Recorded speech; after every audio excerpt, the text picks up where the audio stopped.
Oasis Audio presents Elinor by Shannon Mcnear. Read for you by Lauren Ezzo. O Lord, thou hast searched me out and known me. Thou knowest my down-sitting and mine uprising. Thou understandest my thoughts long before. Thou art about my path and about my bed, and spiest out all my ways. For lo, there is not a word on my tongue, but thou, O Lord, knowest it altogether. Try me, O God, and seek the ground of mine heart. Prove me and examine my thoughts. Look well if there be any way of wickedness in me, and lead me in the way everlasting. Psalm 139, 1-4, 23-24. Part 1. Prologue. August, 1590. 3 years. 3 long years. But soon, please God, he would hold his daughter and granddaughter again. This close, it seemed impossible to contain either longing or hope. Yet he must.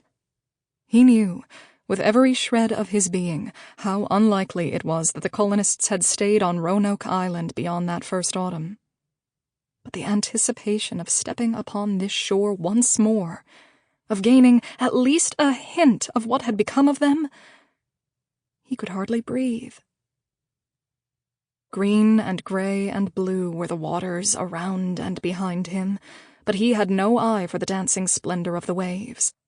Only for the blinding brightness of the strand before him, the dunes clothed with grasses bending in the unrelenting sea winds, and the smudgy, dark green of the forest rising beyond.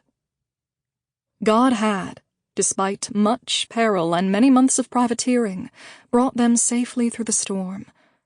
Would that he'd now hold back the tides long enough for him to find them. Days of longing, days of hope. He was near to exhausted with it.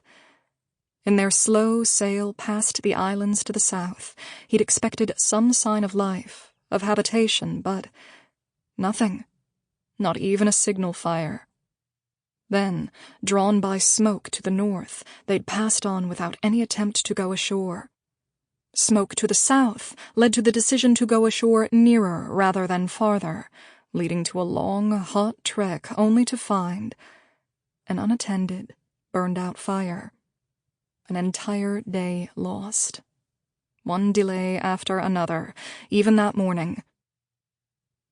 Now, however, they readied the boats for launch while the ship sat at anchor alongside, but not too close to, that brilliant shoreline, within sight of the inlet he recalled too well.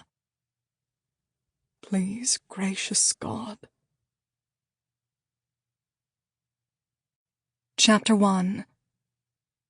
July 1587, 3 years earlier.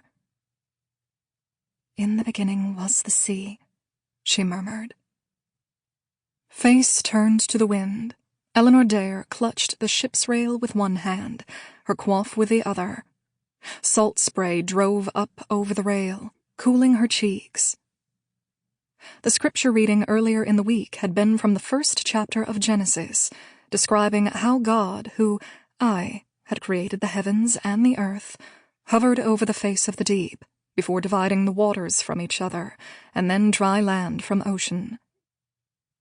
And so the sea had been, from the very start, staring out over the stormy blue with towering clouds rising in the distance, white and all shades of gray.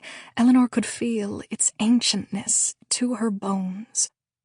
Surely the sea would be either her deliverance or her doom. Mayhap both. Inside her, the babe kicked. Elinor smoothed a hand across the roundness of her belly, which increased with each passing day. Soon, and the little one would be clamoring to make his appearance. Would they reach land in time? Please, gracious Lord. 'Twas a selfish request, mayhap, but she wished most heartily to be on dry land to give birth, not on this Sample complete. Ready to continue?